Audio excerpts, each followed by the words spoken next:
प्रेम से बोलो। गौरी पुत्र गणेश की जय। ओम नमः शिवाय। हर हर महादेव। आज भाद्रपद मास के शुक्ल पक्ष की सप्तमी तिथि है और आज महापुण्य फलदायी संतान सप्तमी का व्रत है। और इस व्रत के प्रभाव से जल्द ही सूनी गोद भर जाती है।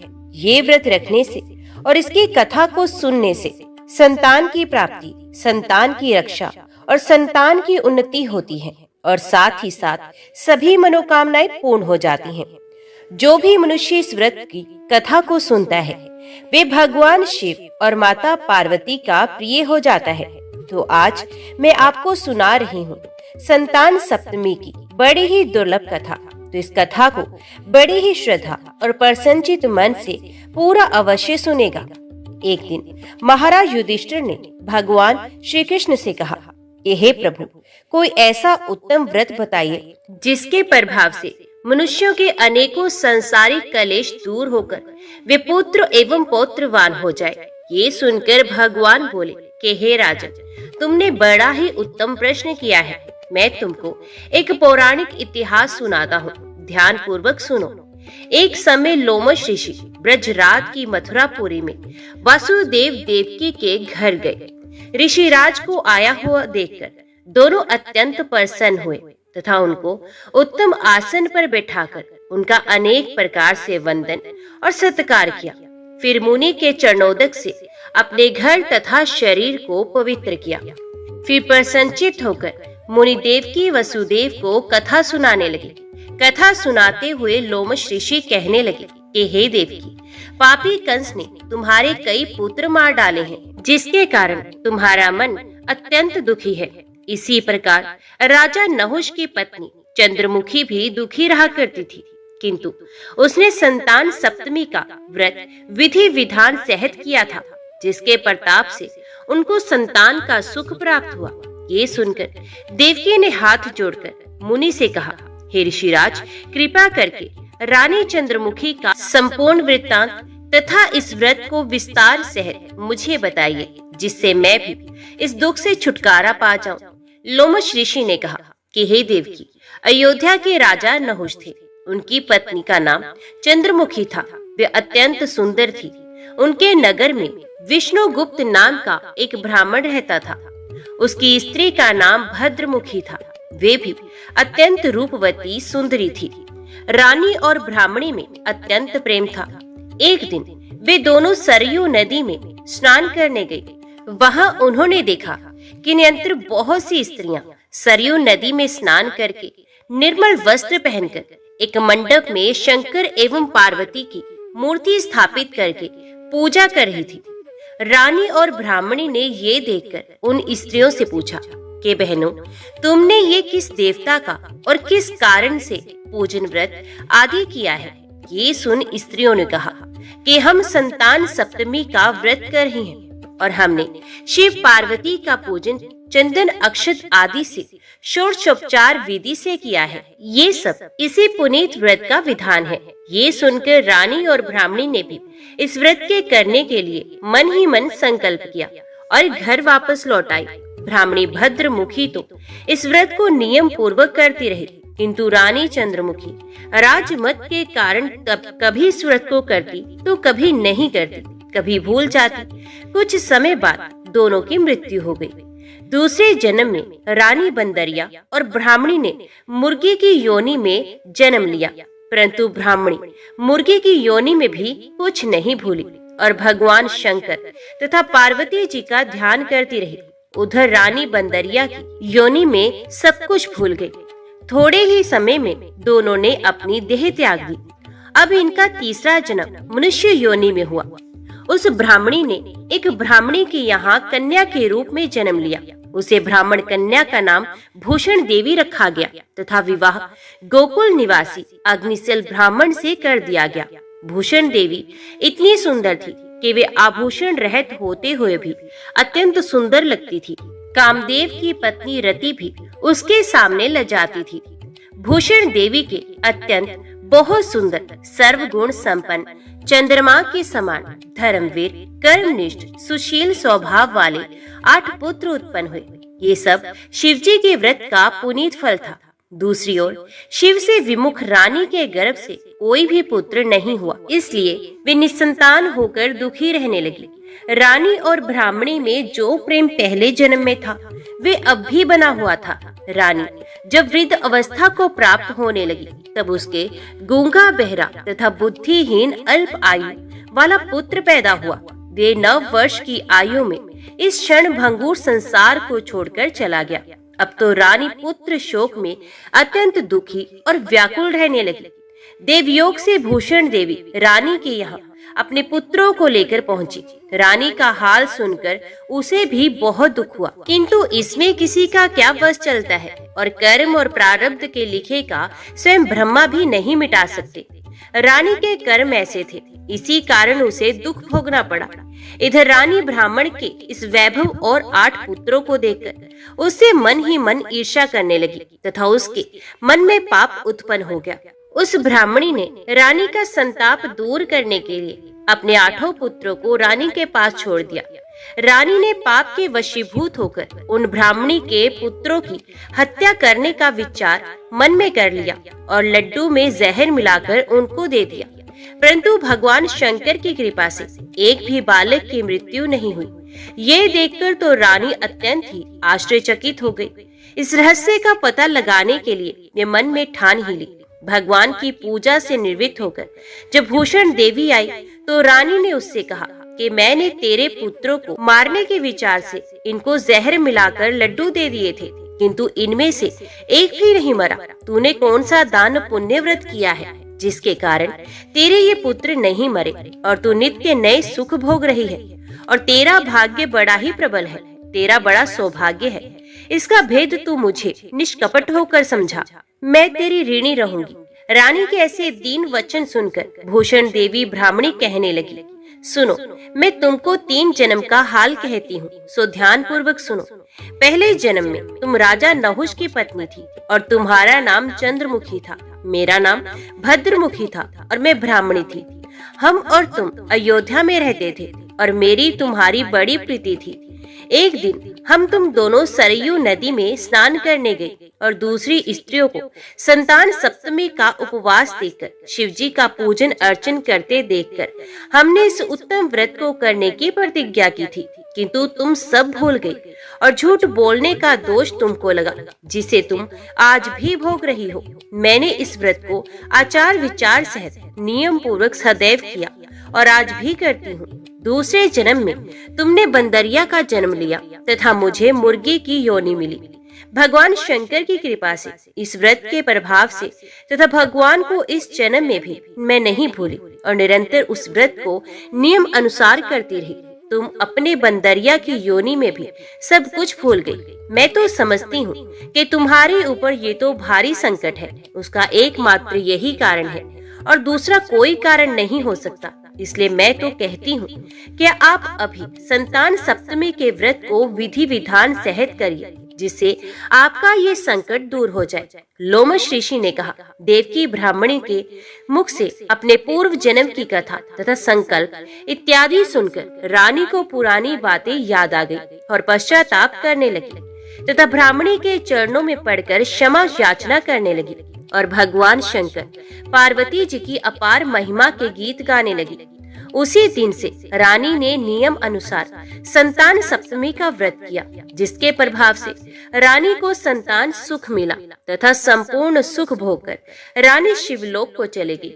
भगवान शंकर के व्रत का ऐसा प्रभाव है, पथ भ्रष्ट मनुष्य भी अपने पथ पर अग्रसर हो जाता है और अनंत ऐश्वर्य भोग कर मोक्ष को पा लेता है। लोमश ऋषि ने फिर कहा कि देवकी, इसलिए मैं तुमसे भी कहता हूँ कि तुम भी इस व्रत को करने का संकल्प अपने मन में करो, तो तुमको भी संतान का सुख मिलेगा। इतनी कथा सुनकर देवकी हाथ जोड़कर लोमश ऋषि से पूछने लगी, हे ऋषिराज, मैं इस पुनीत उपवास को अवश्य करूंगी, किंतु आप इस कल्याणकारी एवं संतान सुख देने वाले उपवास का विधान, नियम, विधि आदि विस्तार से समझाइए। ये सुनकर ऋषि बोले, हे देवकी, ये पुनीत उपवास भादों के महीने में शुक्ल पक्ष की सप्तमी के दिन किया जाता है। इस दिन ब्रह्म मुहूर्त में उठकर किसी नदी अथवा कुएं के पवित्र जल में स्नान करके निर्मल वस्त्र पहने श्री शंकर भगवान तथा जगदम्बा पार्वती जी की मूर्ति की स्थापना करें और उन प्रतिमाओं के सम्मुख सोने चांदी का, तारों का अथवा रेशम का एक घंटा बनाए। उस घंटे में 7 गांठ होनी चाहिए। उस घंटे को धूप दीप अष्टगण से पूजा करके अपने में बांधे और भगवान शंकर से अपनी कामना सफल होने की प्रार्थना करें। तदंतर 7 पुए बनवाकर भगवान का भोग लगाएं और साथ ही पुत्र एवं यथाशक्ति सोने अथवा चांदी की अंगूठी बनवाकर इन सबको एक तांबे के पात्र में रखकर और उनका षोडशोपचार विधि से पूजन करके किसी सदाचारी धर्मिष्ठ सप्त ब्राह्मण को दान करें। उसके पश्चात पूरा स्वयं प्रसाद के रूप में ग्रहण करें। इस प्रकार इस व्रत का पारण करना चाहिए। प्रति मास के शुक्ल पक्ष की सप्तमी के दिन हे देवकी, इस व्रत को इस प्रकार नियम पूर्वक से समस्त पाप नष्ट होते हैं और भाग्यशाली संतान उत्पन्न होती है तथा अंत में शिवलोक की प्राप्ति होती है। आज के दिन सूर्य देवता की पूजा अर्चना करने से आरोग्य और संतान सुख की प्राप्ति होती है। गुड़ और आटे का प्रसाद बनाकर भगवान सूर्य को अर्पित करें और सूर्य देव की पूजा में लाल वस्त्र धारण करना चाहिए। हे देवकी, मैंने तुमको संतान सप्तमी का व्रत संपूर्ण विधान विस्तार सहित वर्णन किया है। उसको अब तुम नियम पूर्वक करो, जिससे तुमको उत्तम संतान पैदा होगी। इतनी कथा करके भगवान आनंद कर श्री कृष्ण ने धर्म अवतार युधिष्ठिर से कहा कि श्री लोमश ऋषि इस प्रकार हमारी माता को शिक्षा देकर चले गए। ऋषि के कथन के अनुसार हमारी माता देवकी ने इस व्रत को नियम अनुसार किया, जिसके प्रभाव से मैं स्वयं उत्पन्न हुआ और ये व्रत विशेष रूप से स्त्रियों के लिए कल्याणकारी है, परंतु पुरुषों के लिए भी समान रूप से कल्याणदायक है। संतान सुख देने वाला, पापों का नाश करने वाला ये उत्तम व्रत है, जिसे स्वयं भी करे और दूसरों से भी करवाए। नियम पूर्वक जो कोई इस व्रत को करता है और भगवान शंकर एवं पार्वती की सच्चे मन से आराधना करता है, निश्चय ही अमर पाठ करके अंत में शिवलोक को जाता है। बोलिए श्री शंकर पार्वती भगवान की जय। बहुत पुराने समय की बात है। भाद्रपद मास का पावन महीना चल रहा था। गंगा किनारे बसे एक नगर में वसु नामक राजा राज्य करता था। वे प्रजा के लिए न्यायप्रिय, दयालु और धर्मनिष्ठ था। उसकी रानी का नाम सुरुचि था, जो रूपवती, गुणवती और धर्मपरायण थी। राज्य में सुख समृद्धि तो थी, लेकिन एक दुख राजा रानी के जीवन में गहरा बना हुआ था। वे था संतान सुख का अभाव। विवाह को कई वर्ष बीत चुके थे। सभी देवी देवताओं की पूजा की गई, यज्ञ व्रत और दान किए गए, फिर भी उनकी गोद सोनी थी। रानी जब भी महल के आंगन में खेलते बच्चों को देखती तो उसका हृदय रो उठता। ये भगवान से प्रार्थना करती, हे प्रभु, यदि स्त्री की कोख संतान से ना भरे तो जीवन अधूरा है। मुझे ये अधूरापन क्यों दिया गया है? राजा वसु भी रानी के दुख से दुखी रहते।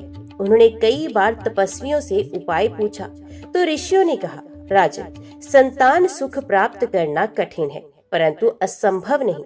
भगवान सूर्य के वरदान से संतान अवश्य प्राप्त हो सकती है। भाद्रपद मास की शुक्ल सप्तमी को संतान सप्तमी व्रत करो। इस व्रत की महिमा से संतानहीन दंपत्ति भी पुत्र पुत्री से संपन्न हो जाते हैं। ऋषियों के वचनों से प्रभावित होकर रानी सुरुचि ने संकल्प लिया। उन्होंने निश्चय किया कि इस वर्ष वे अवश्य संतान सप्तमी व्रत करेंगी। व्रत का दिन आया। सुबह स्नान कर रानी ने लाल वस्त्र धारण किए, सूर्य देव को अर्घ्य दिया। तांबे के पात्र में गंगा जल, लाल फूल और अक्षत डालकर ओम आदित्याय नमः मंत्र का जप किया। फिर महल में सप्त दीप प्रज्वलित किए गए। रानी ने 7 प्रकार के अनाज और 7 प्रकार के फल चढ़ाए। सप्तमी माता की पूजा कर संतान प्राप्ति की प्रार्थना की। पूजन के बाद रानी ने ये कथा सुनी, जिसे आज हम सब सुनने जा रहे हैं। बहुत समय पहले विदर्भ देश में राजा रतन सेन का शासन था। उनकी रानी का नाम मालिनी था। दोनों एक दूसरे से अत्यंत प्रेम करते थे, धार्मिक आचरण करते थे, दान पुण्य में रत रहते थे, लेकिन उन्हें भी संतान सुख नहीं था। रानी दिन रात दुखी रहती। महल की दासियां जब अपने बच्चों को लेकर आती तो रानी की आंखों से आंसू बह निकलते। राजा ने अनेक यज्ञ किए, सभी देवी देवताओं की पूजा की, परंतु भाग्य अब तक मौन था। एक दिन ऋषि कश्यप जी उस राज्य में आए। राजा रानी ने उन्हें सादर आमंत्रित किया और अपने कष्ट बताए। ऋषि ने गहरी आंखों से राजा रानी की ओर देखा और बोला, हे राजन, संतान प्राप्ति का एकमात्र उपाय है भाद्रपद शुक्ल सप्तमी का व्रत। सूर्य देव और सप्तमी माता के पूजन से ही तुम्हारी गोद भरेगी। राजा रानी ने उसी क्षण व्रत करने का संकल्प लिया। व्रत के दिन रानी ने स्नान कर स्वच्छ वस्त्र धारण किए, सूर्य देव को अर्घ्य दिया, 7 दीप जलाए, 7 प्रकार के फल चढ़ाए और कथा सुनी। व्रत पूर्ण होते ही आकाशवाणी हुई, हे राजन, हे रानी, तुम्हारी तपस्या सफल हुई, तुम्हारे घर पुत्र रत्न का जन्म होगा। ये संतान सूर्य के तेज से युक्त होगी और तुम्हारे वंश का नाम बढ़ाएगी। कुछ समय के बाद रानी ने एक सुंदर पुत्र को जन्म दिया। पूरे राज्य में हर्ष की लहर दौड़ गई। राजा रानी ने व्रत की महिमा का बखान करते हुए इसे प्रजा में फैलाया। तभी से संतान सप्तमी व्रत की परंपरा चल पड़ी। संतान सप्तमी व्रत का महत्व इतना अधिक है कि कहा गया है कि संतानहीन को संतान, रोगी को स्वास्थ्य, निर्धन को धन और दुखी को सुख देने वाला ये व्रत है। जो माता पिता श्रद्धा और विश्वास से ये व्रत करते हैं, उनके जीवन में कभी निराशा नहीं होती। सूर्य देव और सप्तमी माता कृपा कर उनकी गोद को संतान से भर देती हैं। भाद्रपद मास की सप्तमी थी। एक गांव में गोपाल नामक किसान अपनी पत्नी सुधा के साथ रहता था। दोनों सरल स्वभाव के, मेहनती और भगवान में आस्था रखने वाले थे। लेकिन विवाह को 10 वर्ष बीत गए थे, फिर भी संतान का सुख नहीं मिला। लोग ताने देते, ये दंपत्ति संतानहीन है, इनका जीवन अधूरा है। ऐसे वचन सुनकर सुधा का हृदय टूट जाता। वे रात रात भर रोती और भगवान से प्रार्थना करती। एक दिन गांव में एक वृद्ध साधु आए। सुधा ने उनके चरण धोए, भोजन कराया और अपनी व्यथा सुनाई। साधु मुस्कुराए और कहने लगे, बेटी चिंता मत करो, तुम संतान सप्तमी व्रत करो। इस व्रत की महिमा से तुम्हारी गोद भर जाएगी। सुधा ने व्रत का संकल्प लिया। सप्तमी के दिन उसने स्नान कर लाल वस्त्र पहने, सूर्य देव को अर्घ्य दिया, 7 दीप जलाए और कथा सुनी। पूरा दिन उपवास कर शाम को दान दिया।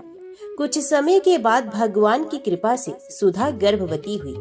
9 महीने के बाद उसने एक सुंदर पुत्र को जन्म दिया। गांव वाले आश्चर्यचकित हो गए और कहने लगे, सच्चे मन से किया गया व्रत कभी व्यर्थ नहीं जाता।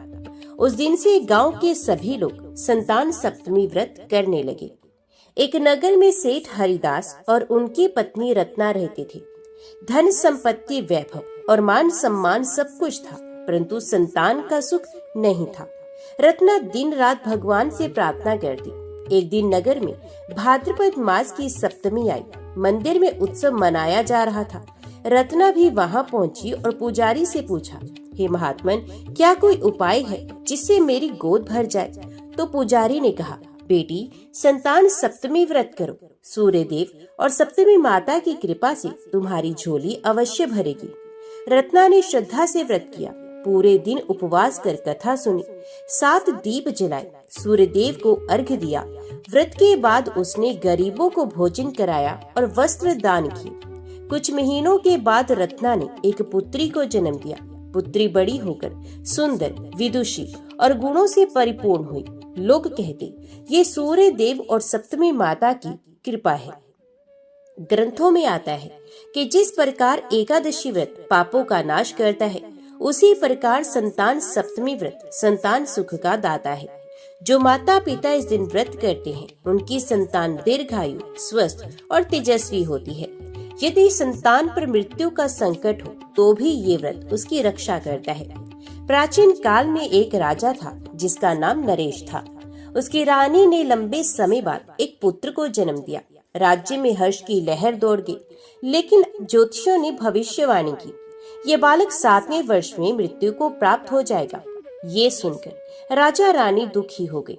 एक दिन महल में एक संत आए। राजा ने उनसे उपाय पूछा तो संत ने कहा, यदि रानी संतान सप्तमी का व्रत करे तो बालक की आयु बढ़ जाएगी और मृत्यु का संकट टल जाएगा। रानी ने व्रत किया, सूर्यदेव की पूजा की, सप्तदीप जलाए, कथा सुनी और दान दिया। जब 7वां वर्ष आया तो सचमुच बालक पर एक बड़ा संकट आया, लेकिन सूर्य देव की कृपा से उसकी रक्षा हो गई। बालक दीर्घायु हुआ और बाद में महान राजा बना। राज्य में लोग कहते, ये सब संतान सप्तमी व्रत की महिमा है। इन सभी प्रसंगों से यही सिद्ध होता है कि भाद्रपद मास की संतान सप्तमी व्रत सिर्फ संतान प्राप्ति की नहीं देता, बल्कि संतान की रक्षा, स्वास्थ्य और दीर्घायु का वरदान भी देता है। जो भी माता पिता श्रद्धा, भक्ति और विश्वास से ये व्रत करते हैं, उनका जीवन संपूर्ण और सुखमय हो जाता है। सूर्यदेव को प्राणदाता कहा गया है। संतान सप्तमी व्रत में उनकी उपासना कर माता पिता अपनी संतान को दीर्घायु, तेजस्वी और सुखी बनाने का आशीर्वाद पाते हैं। ये व्रत केवल संतान प्राप्ति का साधन नहीं, बल्कि ये व्रत जन्मी हुई संतान के जीवन की रक्षा करने वाला भी है। आज की कथा की इस भाग में हम सुनेंगे कि कैसे विभिन्न भक्तों ने इस व्रत से अद्भुत फल को पाया। मालवा देश का एक प्रसिद्ध सेनापति था वीरधर। उसकी पत्नी ललिता बहुत धर्म निष्ठा से व्रत उपवास किया करती थी। कई वर्षों बाद उनके घर एक पुत्र का जन्म हुआ। पुत्र सुंदर और साहसी था, परंतु बचपन से ही कमजोर था। ज्योतिषियों ने कहा कि ये बालक युद्ध भूमि में जाकर अल्पायु में प्राण त्याग देगा। ये सुनकर वीरधर और ललिता दोनों चिंतित हो गए। एक दिन महल में आए साधु ने कहा, बेटी ललिता, संतान सप्तमी व्रत करो। ये व्रत पुत्र की आयु और बल दोनों को बढ़ाएगा। ललिता ने श्रद्धा से व्रत किया, सप्त दीपक जलाए, सूर्यदेव को अर्घ्य दिया, कथा सुनी और दान किया। समय बीता, बालक बड़ा हुआ और युद्ध भूमि में गया।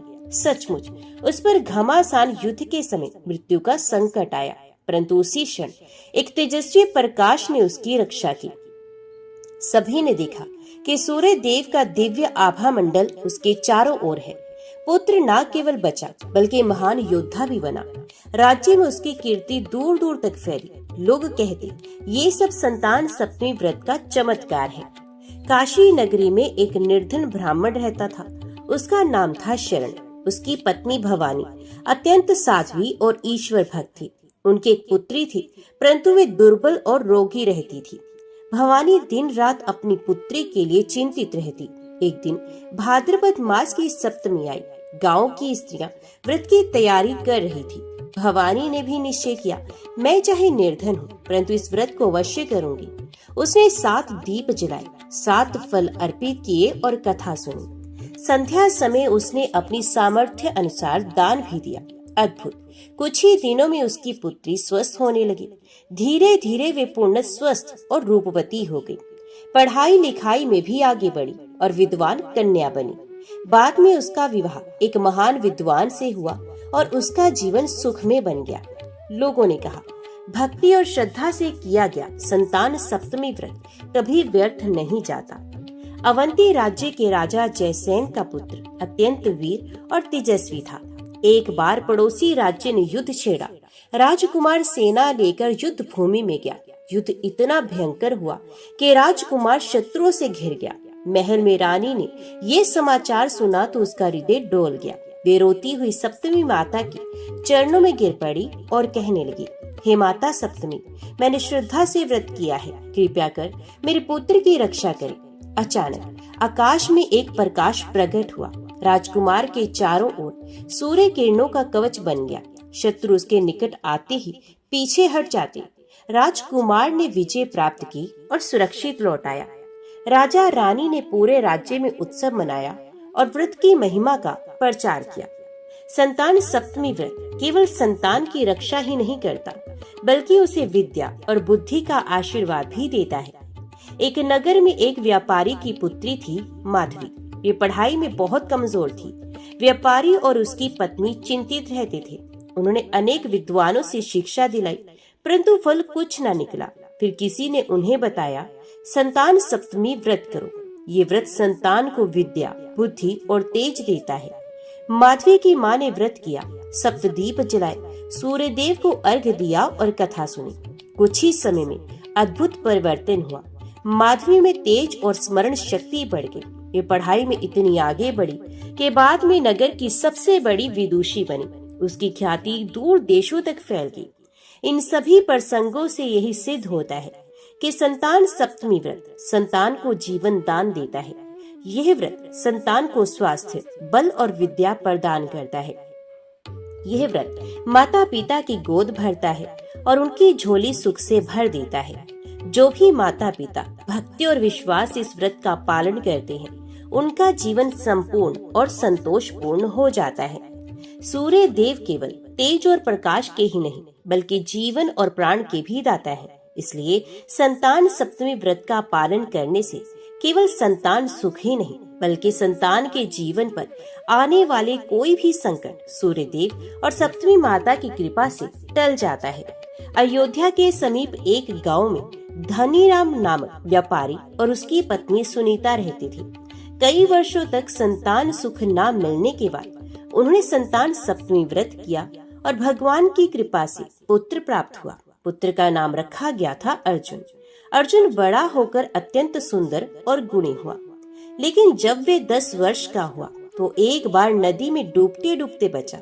फिर एक बार विषैले सांप ने उसे डस लिया, परंतु आश्चर्य की विष का कोई असर नहीं हुआ। लोगों ने कहा, यही सब संतान सप्तमी व्रत का ही फल है। सूर्य देव ने स्वयं इसकी रक्षा की है। वास्तव में जब अर्जुन पर संकट आता तो उसकी माँ तुरंत सूर्य देव का स्मरण करती।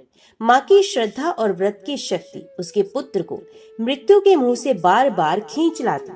कौशाम्बी नगरी में माधव नामक एक गरीब ब्राह्मण और उसकी पत्नी कुसुम रहते थे।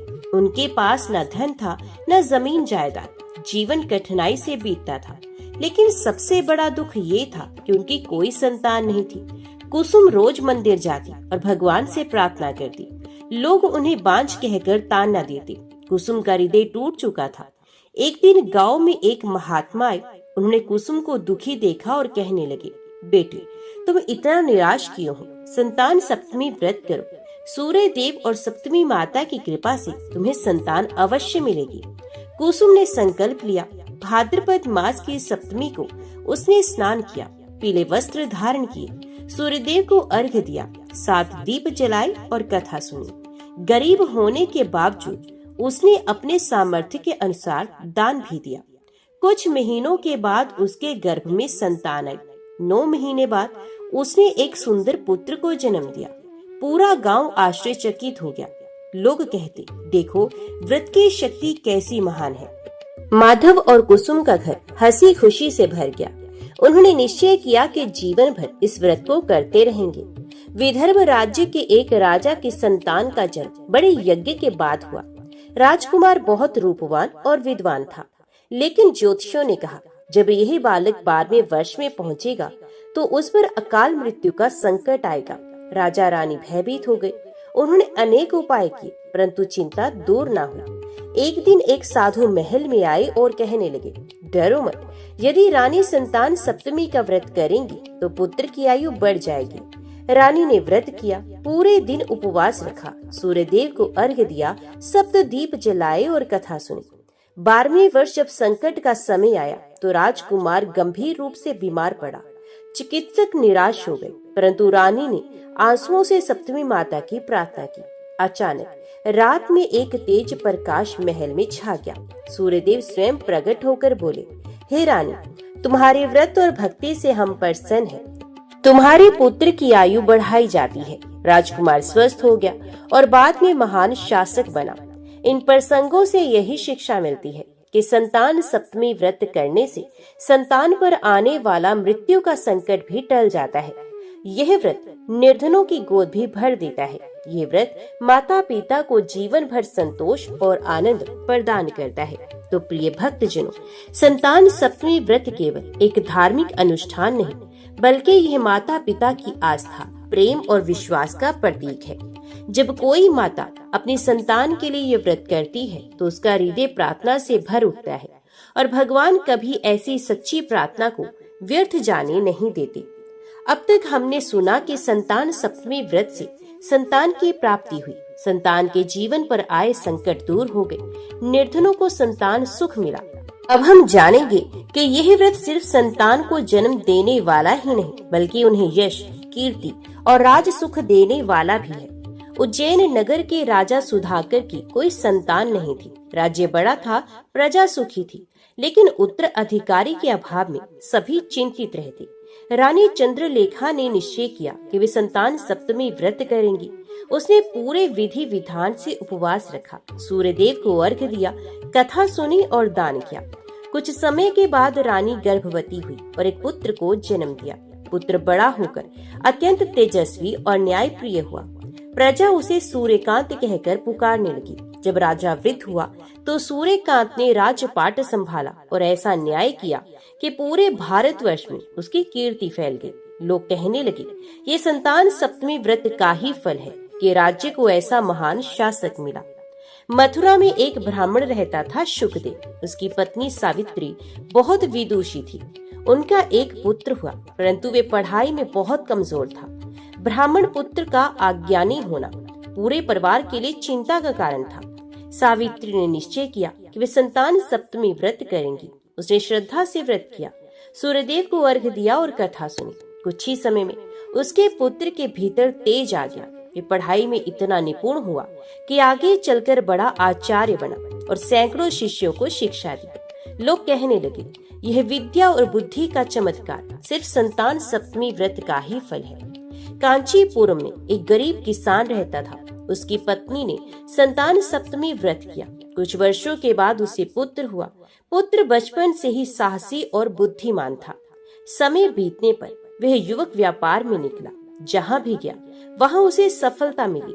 धीरे धीरे उसने इतना वैभव अर्जित किया कि उसका नाम दूर देशों तक फैल गया। उसकी माँ गर्व से कहती, ये सब उस दिन का फल है जब मैंने श्रद्धा से संतान सप्तमी व्रत किया था। प्राचीन समय में विदर्भ राज्य में एक साधारण ब्राह्मण दंपत्ति रहते थे। उन्होंने संतान के लिए कई वर्षों तक संतान सप्तमी व्रत किया। आखिरकार उन्हें एक पुत्र की प्राप्ति हुई। यह पुत्र बड़ा होकर महान विद्वान, धर्मगुरु और समाज सुधारक बना। उसके उपदेशों से हजारों लोगों का जीवन बदल गया। लोग कहने लगे, यह कोई साधारण बालक नहीं बल्कि सप्तमी माता का आशीर्वाद है। जिस परिवार में जन्मा संतान सप्तमी व्रत संतान को केवल जीवन ही नहीं बल्कि सुख, समृद्धि, यश और महानता भी प्रदान करता है। यह व्रत माता पिता के प्रेम और विश्वास को दैवीय शक्ति से जोड़ देता है। जो संतान इस व्रत से प्राप्त होती है वे सामान्य नहीं बल्कि विशेष और भाग्यशाली होती है। तो प्रिय भक्तजनों, संतान सप्तमी व्रत का महत्व असीम है। यह व्रत साधारण संतान को भी महान बना देता है। कभी उन्हें राजपाट मिलता है, कभी विद्या, कभी धन समृद्धि, तो कभी लोक सेवा का अवसर। इसलिए इस व्रत को संतान सुख, संतान रक्षा और संतान की उन्नति का त्रिवेणी व्रत भी कहा जाता है। सूर्यदेव का स्वरूप केवल प्रकाश का ही नहीं बल्कि आध्यात्मिक तेज और जीवन दायिनी शक्ति का भी है। जो संतान सप्तमी व्रत करता है उसकी संतान केवल भौतिक सुख ही नहीं पाती बल्कि आध्यात्मिक तेज, यश और दिव्यता भी अर्जित करती है। प्राचीन काशी नगरी में एक साधारण ब्राह्मण हरिदत्त रहते थे। वे दरिद्र थे और उनके कोई संतान नहीं थी। उनकी पत्नी अनामिका ने निरंतर संतान सप्तमी का व्रत किया। भगवान की कृपा से उन्हें एक पुत्र हुआ। उस पुत्र का नाम रखा गया विभाकर। बचपन से ही विभाकर के शरीर से तेज निकलता था। जहाँ भी जाता लोग कहते, ये तो सूर्य देव का अंश है। बड़ा होकर वह वेद पुराणों का ज्ञाता बना। उसने अपने उपदेशों से असंख्य लोगों को धर्म मार्ग पर चलाया। उसकी ख्याति दूर दूर तक फैली। लोग विश्वास करते थे कि यह तेज केवल संतान सप्तमी व्रत की ही देन है। मथुरा राज्य में एक राजा वीर सिंह की कोई संतान नहीं थी। रानी ने बार बार व्रत किया और अंततः पुत्र उत्पन्न हुआ। उसका नाम रखा गया प्रभाकर। प्रभाकर बचपन से ही इतना सुंदर और करुणामय था कि लोग उसे देवदूत कहते थे। उसका मन हमेशा दान और सेवा में लगता। युवावस्था में वह अपने राज्य का संरक्षक बना।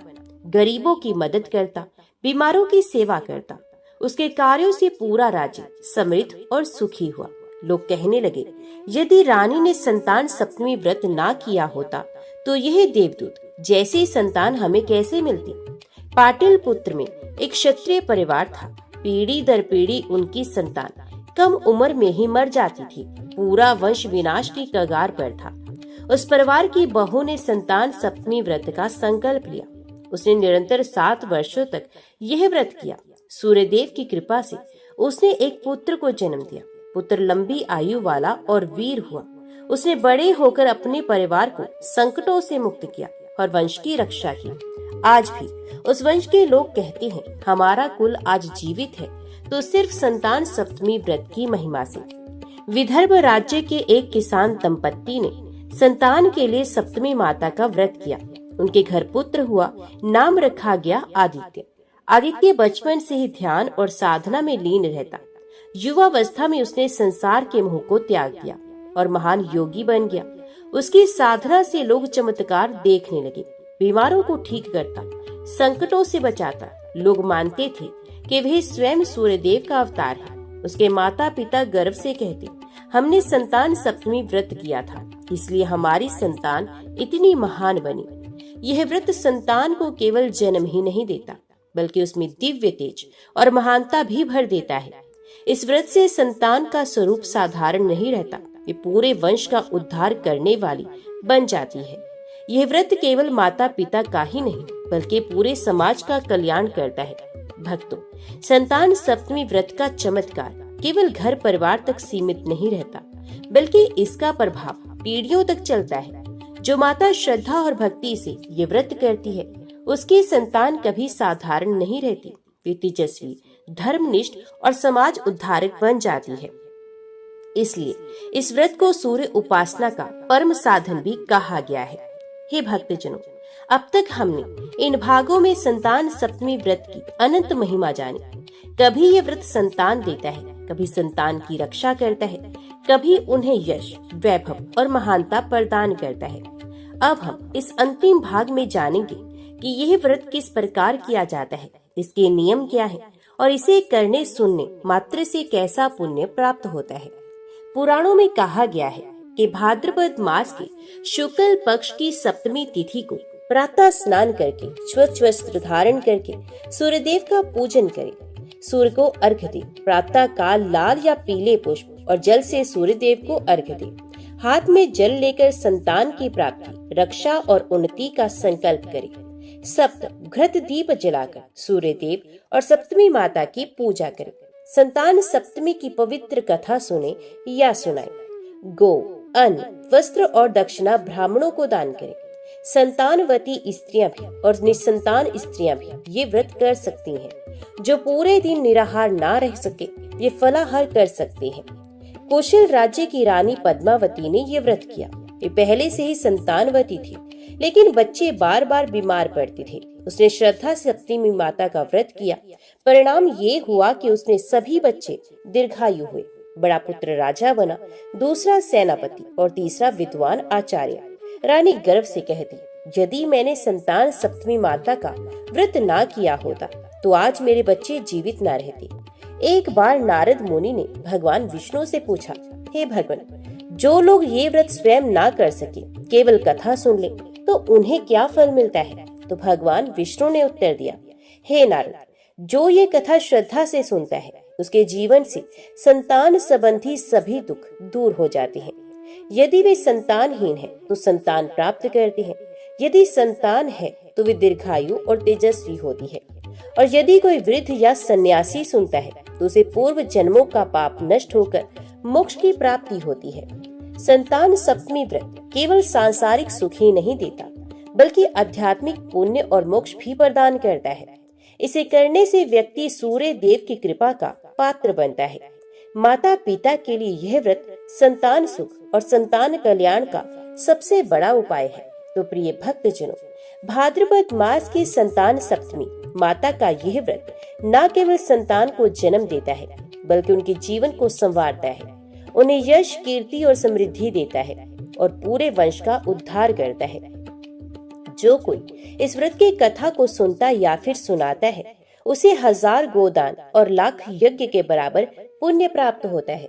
हे भक्तों, आप सभी श्रद्धा और भक्ति से संतान सप्तमी व्रत करें। सूर्यदेव को अर्घ दें, कथा सुने और दान करें। निश्चित ही आपकी संतान सुखी, समृद्ध, दीर्घायु और तेजस्वी बनेगी। आपके वंश में कभी अंधकार नहीं रहेगा।